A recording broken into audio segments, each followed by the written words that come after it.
This is Democracy, a podcast that explores the interracial, intergenerational, and intersectional unheard voices living in the world's most influential democracy.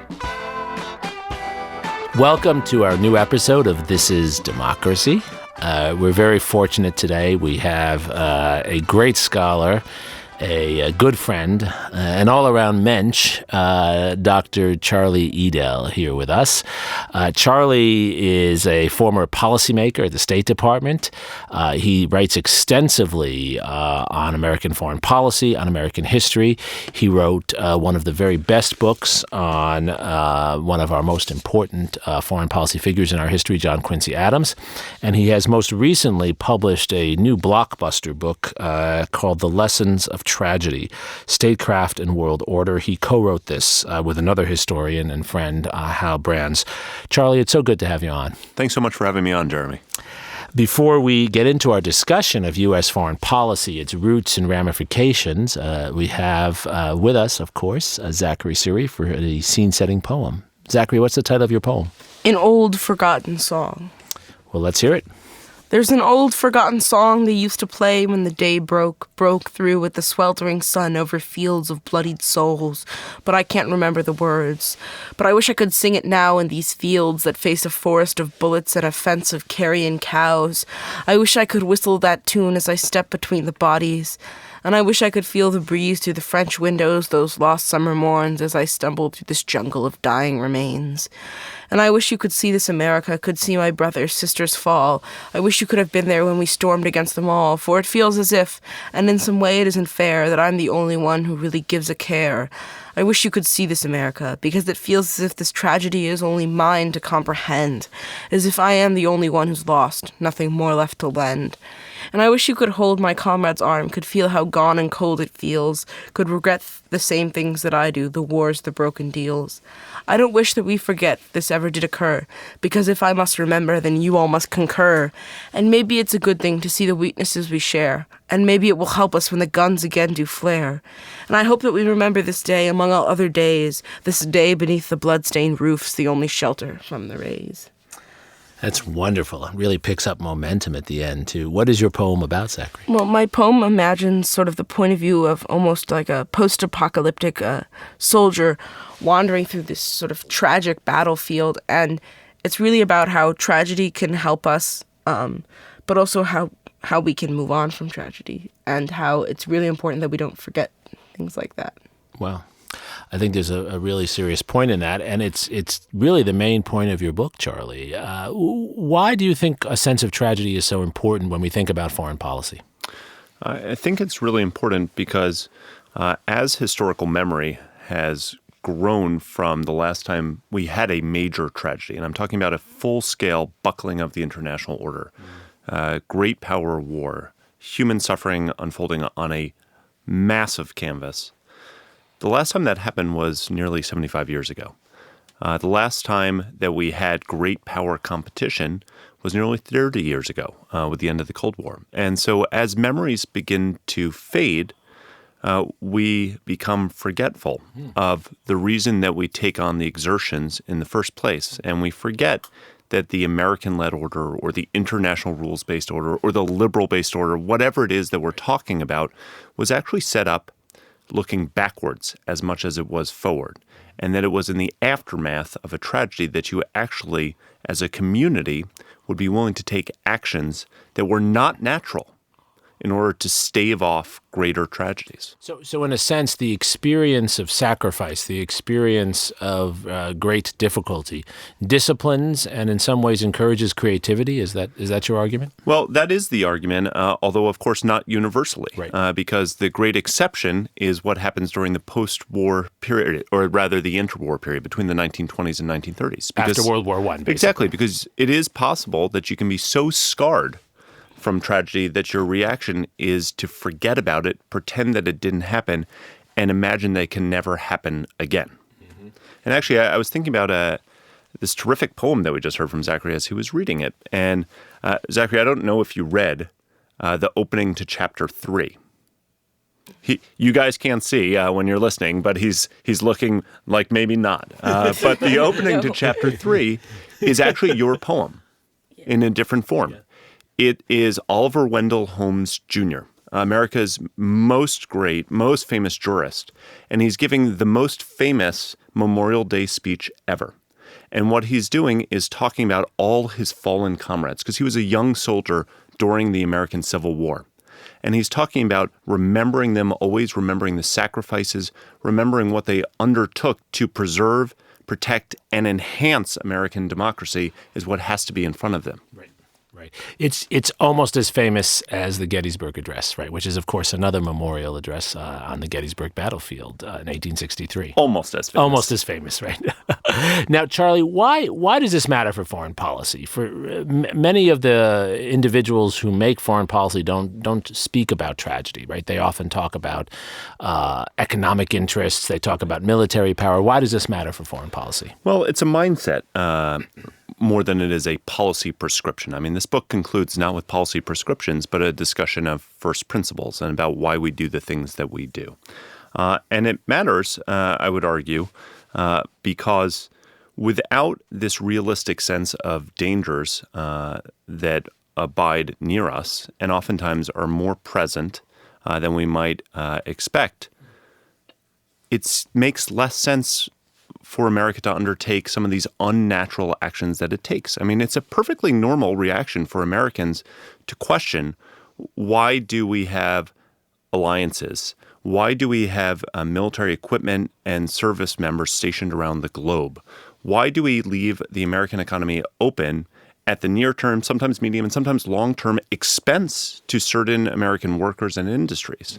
And there are actually pretty good answers to those, and they're all historical, and they generally go to the point that without that deep American engagement, pretty horrible things tend to happen to the international order. But without that memory in front of us, people become less willing to take the actions because it makes less sense to them. Right. There's a natural isolationist impulse because we are so far from other areas of conflict in the world. Yeah. Now, of course, some would argue that our involvement in different places has often made things worse. Many of my students, I think, feel this way about the Iraq War. Another generation earlier thought about this with regard to Vietnam. So is the problem really under-involvement in the world, or how should we think about this? So that's absolutely true and valid. And in some ways, American deep engagement in the world in some ways produces some of those incidents that you've referred to, Vietnam, Iraq. And one of the things that we talk about is a tragic sensibility, which is the argument that Hal and I make that we really think it's necessary to recover, does mean deep engagement with the world, the ability to take timely and enduring action, but that leads to all types of errors and has in the past. So another flip side of this, I mean, the ancients, the classics, the Greeks, probably the Romans more than the Greeks, don't worry, we don't get into the Romans in the book, but would talk about the golden mean, balance. And so if engagement, action in the world is undertaken to stave off true tragedy, it's also really important to remember that action can cause overreach. If you remember anything about Greek tragedies from high school English or history or whatever, you first encountered them or didn't encounter them, the word that should ring in our heads is error, ignorance, but hubris, overextension. And if we think about America's involvement in Vietnam, we can say it did not achieve the objectives of policymakers, but it also ushered in a period of American self-doubt and unwillingness to take action even as international dangers grew as the Soviets were reaching for military primacy. If we're talking today about the challenges to American internationalism, we could debate the cause of that, but a lot of it has to lead back to America's intervention into Iraq in 2003. Yes. And, we can debate the initial wisdom and, the winnability of those wars. But I think it's a truism to say that when the American people think that their leaders have overreached or stumbled into a quagmire, they are not willing to support further efforts, even when some of those efforts become necessary. So you think we're in that space right now? I do. And what are the pathways forward? What should we do? Well, I'm preaching to the choir because there are two historians in here, 2.5, maybe 3 if we count Zachary, aspiring historian. But the first one is recovering a sense of our history. This is really important for a lot of different reasons. One, because it gives us a national story that we can tell, although it's a very complicated story. But it's also important because when we decry some of the things that are happening in our society, like the lack of civil discourse, we can point to the lack of civic education, the lack of history. Actually, on the walk over here, we were talking, Zachary and I, about the fact that history, as it's taught in high schools and in colleges, oftentimes will skip over the bad stuff and stop short of the present. And it's really important that we not turn away from the bad stuff because that has instructive lesson as well. Sure. So how do we turn the bad stuff into good stuff, though, right? I mean, I think one of the real challenges when we think about U.S. foreign policy is really coming up with pathways for success. Failure seems everywhere. So what you talk in the book about the successes the United States had, at least partial successes after World War II. First of all, are there particular lessons there? And then second, how can we think about that history today in a world that's so different? Yeah, so first of all, I think it's important to acknowledge that warts and all, the American-led post-war order was a smashing success for Americans. The growth of stability and security, the fact that we didn't have a recurrence to the total buckling of the international order, not once but twice in the early 20th century, the growth of global prosperity, the advancement of democratic institutions and nations around the world. These are unparalleled successes. And that only came about through deep American both engagement and leadership. That's a really important lesson to draw. And partnership with other societies, yes? Absolutely. I think it's today, and we hear this all the time, right? There was a big article that was out earlier today about the president demanding a 50% surcharge on hosting U.S. allies abroad. And look, these are actually really important questions that we shouldn't decry. Why do we have this extensive series of allies and partnerships around the world? And one of the things is it's a fair question to say, why does America pay a disproportionate share? We would argue, we do argue in the book, that this is not episodic. It's systemic because it's in some ways the way that we design the system.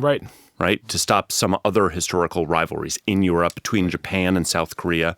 But at a moment where the international dangers seem to be rising, it's more than fair to say others need to pay more.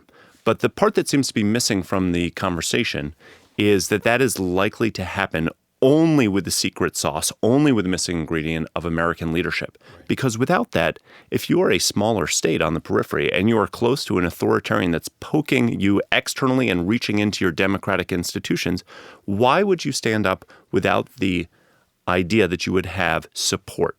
If we want to see the advancement of market liberalism, of democratic societies, that cannot happen with the world's leading market economy not taking the vanguard position. So what does leadership mean? Again, historically and in our present context, every American president claims to be exerting leadership, and every American president criticizes his predecessor for not being enough of a leader.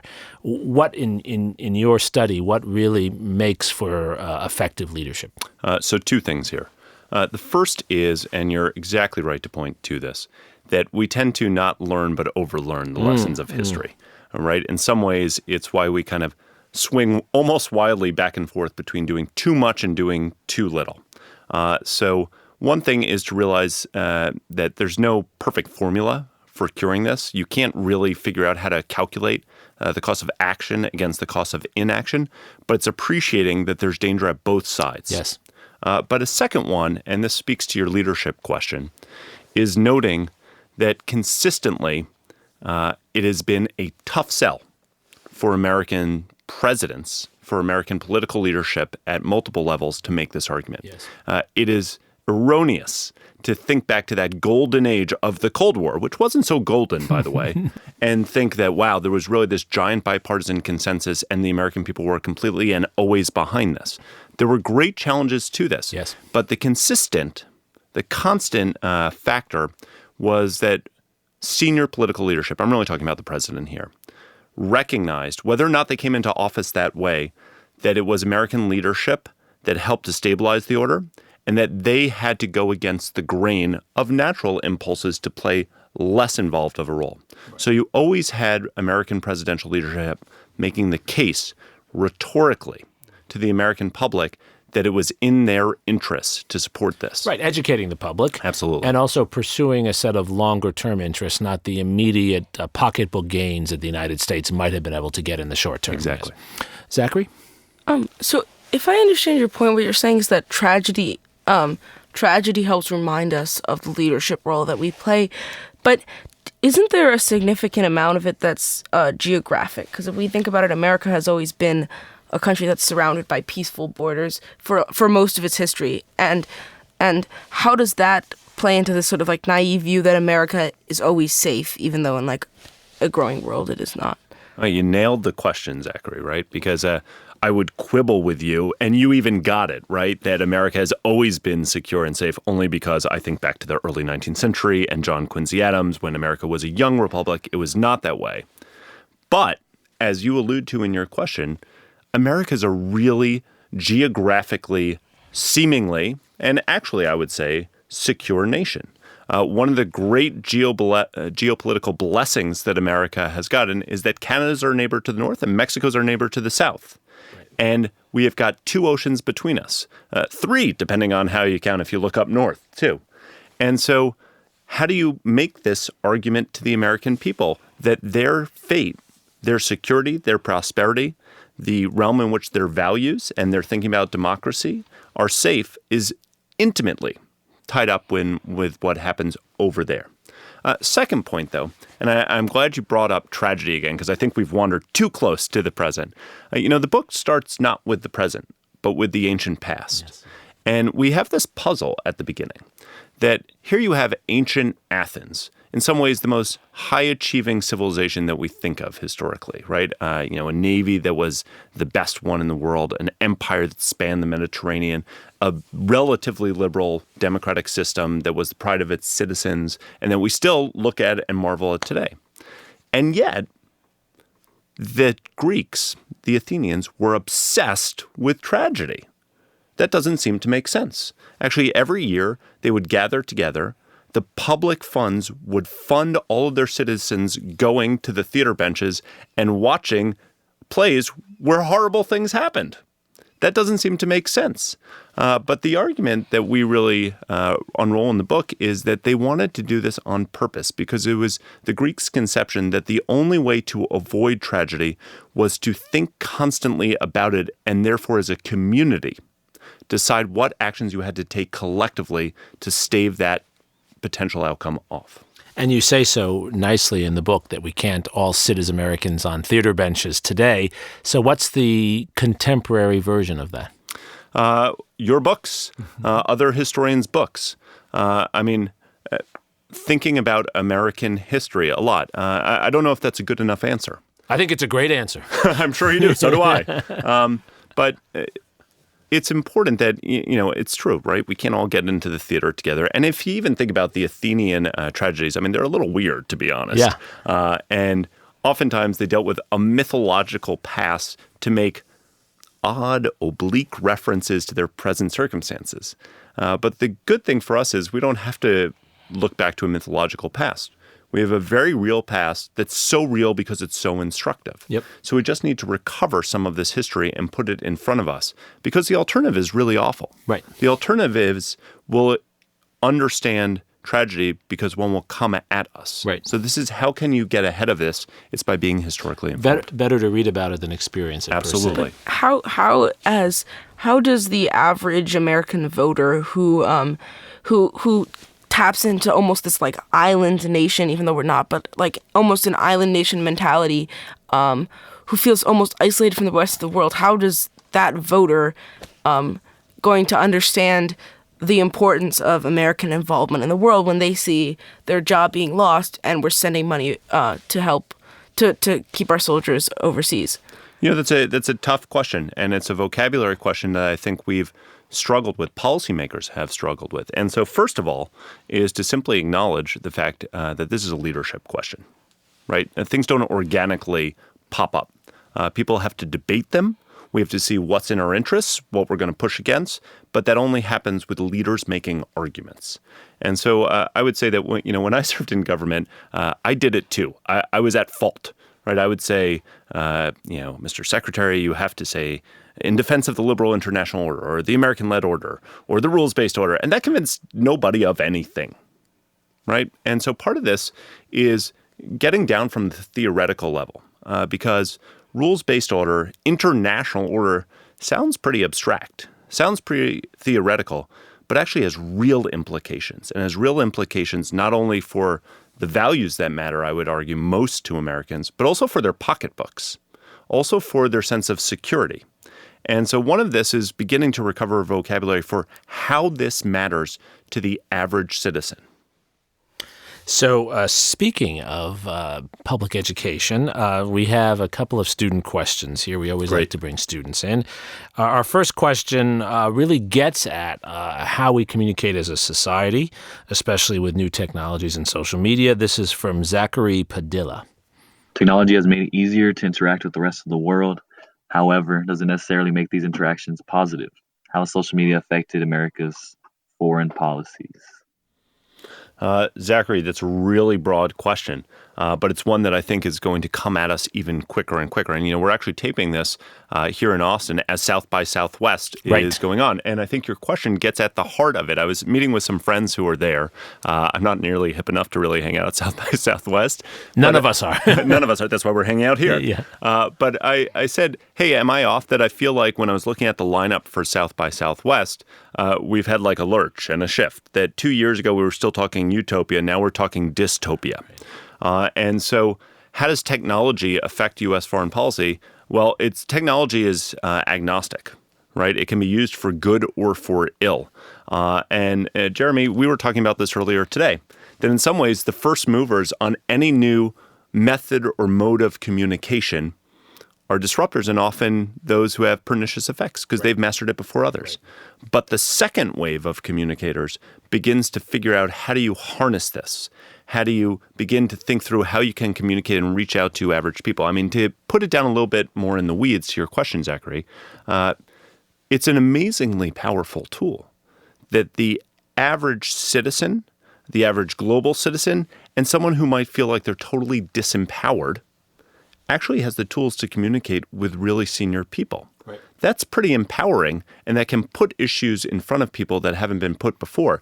The challenge, of course, is it's a double-edged sword. And what we've now found, what Facebook has really found, what we're finding as a society, is that technology also allows those with ill intentions, with evil intentions, authoritarian rulers to reach and control their own societies, which we've seen in a lot of places, certainly like China, in Cambodia, around the world as well, but also increasingly to reach into democratic societies and futz with them and mess with them. And that's something that we're just beginning to put our arms around. How do we defend ourselves better on that front? Right. And so do you see social media being a tool that foreign policymakers will be making more use of? Yes. Absolutely, because they need to. And this would be a case where young people need to play a role more than ever, That's right?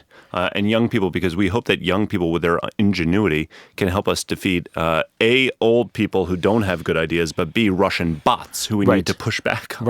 Right. Well, and it's so fascinating because you and I, Charlie, were educated to think in terms of doctrines and in terms of strategic chess pieces, when in fact, as important as that is, the mode of communication and the mode of interaction might be as important, if not more important, right? I think that's right. And, one of the big challenges that something like social media brings up is, how do you get thought? How do you get analysis? Because social media, as it's currently constituted, is not really a medium for thoughtful exchange for the most part, right? It's for very rapid fire exchange. And of course, that's not where policy, hopefully thoughtful policy and strategy come from. Right. So it's true, you can be pretty good with your thumbs on Twitter, but how much thought and analysis is there behind that? Right. And so that brings us to our next student question. This is from Miranda Rodriguez, and she's very direct in asking how she and others can make a difference. Let's hear Miranda. Many Americans view foreign policy as some intangible thing that only politicians can determine. What can we as college students in America do to help strengthen our interactions with the world? Miranda, that is a terrific question. In fact, it's $1 million question. So part of it is making sure that you're literate with what's happening in the world. Right? We are overwhelmed. This goes back to the last question and the points we were just discussing. We're overwhelmed with information. But what does that information mean? You have to make sure that you are cultivating through your news feeds in a way that you have something thoughtful to take away and understand about them. So therefore, people's views are not pushed on you, but you have an ability to think about them creatively. That's point one. Point two, what can you do? America is a very involved, non-isolated country. It doesn't matter if we have oceans, our trade flows are very much mapped up. You looked in our demographic composition, it's more and more international, more and more multicultural. So one of the things that's important for Americans to do is understand the world. And that means getting out and traveling. I can tell you, I have a wife who's an American diplomat. I am currently living abroad. There is nothing so educational for an American as to spend a little bit time abroad. One, because it allows you to see your own country with a different set of eyes. It hasn't diminished in any way what I think about the United States or my love for the United States. It's actually grown it. Sure. But thinking about it, talking about it, thinking about how other societies do things, what we could learn, what we could teach them. Right. And what they can teach us. Absolutely. I think this is a real key ingredient because as the 21st century takes off, as you, Miranda, get to play more of a role on this, if you don't have the fluency, if you don't have the ability to understand things from other people's eyes, you're going to have less of an ability to shape things. That's beautifully stated. You close the book, Charlie, this wonderful book that you and Hal have written on the lessons of tragedy. You close with a number of, I think, very positive suggestions, which is how we like to close every podcast episode on This is Democracy. And I encourage people to read the whole book, in particular to read this section. I just wanted to pull out one of these suggestions that you make, and that's a suggestion for what you call collective action and communal sacrifice. Those are words we don't often use in our vocabulary, but they're words that I hear from my students quite often. And so I think this is a natural connection here. What do you have in mind at the end of this book when you write about that? What are some ways we can visualize that today? One of the ways that we need to visualize this, this is a book. We've been talking kind of in some abstract senses, that's okay, but it's a book about war and peace. Right. And one of the ways that people can visualize this is that people have to pay more. People have to pay more to take care of others in our own society, or this project is simply unsustainable. People have to pay more to defend it as well. People also have to realize that we're in this together. Right. The other thing that I would just, in conclusion, point to here is it can be overwhelming to look at this. This is a book that is, I think, optimistic, but it's called The Lessons of Tragedy. Right. And we're trying to put some of these tragedies in front of people's faces because, as Hal and I understand it, the warning lights are blinking on the dashboard right now for the type of things that we never want to experience again. And they're happening in multiple locations and in multiple domains. It's important to have a realistic understanding of what's going on and what the stressors are to the system because it's under more stress than it has been. But it's also important, and this is the communal part, because we take strength and comfort in knowing that we're not alone in this, in understanding, and this is the message of the book, don't fall into complacency, which is where I think we've gone, but nor should you fall into a sense of fatalism, that there's nothing that we can do. There's a lot we can do together. What a perfect way to think about climate change, right? Absolutely. We can't be complacent about it. Clearly there are some serious issues, but we can't be fatalistic and just assume we all have to burn up in a warming planet. There are lots of things we can do. I think one of the real optimistic strengths of your book is that you focus on the ideas and the organization of American thinking and resources. not on the inadequacy of the availability of resources, but more on putting the thoughts and ideas together. And that offers such a pathway forward for young people who are ambitious and smart. Telling them, I think, that if they use their brains, many of the problems we confront can be turned into opportunities, right? Absolutely. And I think that's just a wonderful way to think about things. Last question, Charlie. What do you hope that young people reading this book will take away from it most? So last week I was talking about this book, and someone said to me, "Is your message fear?" And I said, yes. But that's not the only message. So the two lessons that I hope, because they're paired, that young people take away from this is that the foundations of our order, the foundations of every order historically that you've looked at, are actually more tenuous and more fragile than most thinkers understand. And that when they break up, the results are more catastrophic than we often imagine. So a healthy respect for the fact that what we have done thus far is really enduring, but that is no guarantee that it will continue. But fear needs to be coupled with hope. Yep. And the idea that by doing this, we have created something pretty darn good that has really advantaged many Americans, although not evenly to this point. And that if we undertake a revitalization of this, recapitalization, the international order, the American-led order is something that's never been static. Right. We've changed it multiple times over the past 70 years. Sure. That if we're willing to do this, we can actually make something that's good for our citizens and that advantages more citizens abroad. I think that's so powerful, that the fear that we have to confront opens opportunities for hope. It allows us to see momentum and historical lessons for change that can be applied in our everyday lives. And nothing could capture the spirit of Franklin Roosevelt more than that. And so much of our podcast, of course, is motivated by just those experiences and perceptions from our past. So, Charlie, this has really been a wonderful tour de force and an inspiration. Thank you for joining us. Thanks, Jeremy, and thanks, Zachary. And Zachary, thank you for your poem, as always. Thank you, everyone, for joining us for this episode of This is Democracy.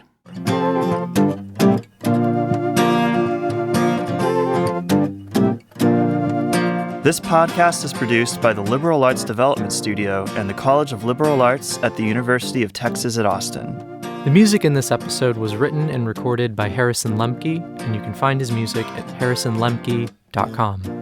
Subscribe and stay tuned for a new episode every Thursday featuring new perspectives on democracy.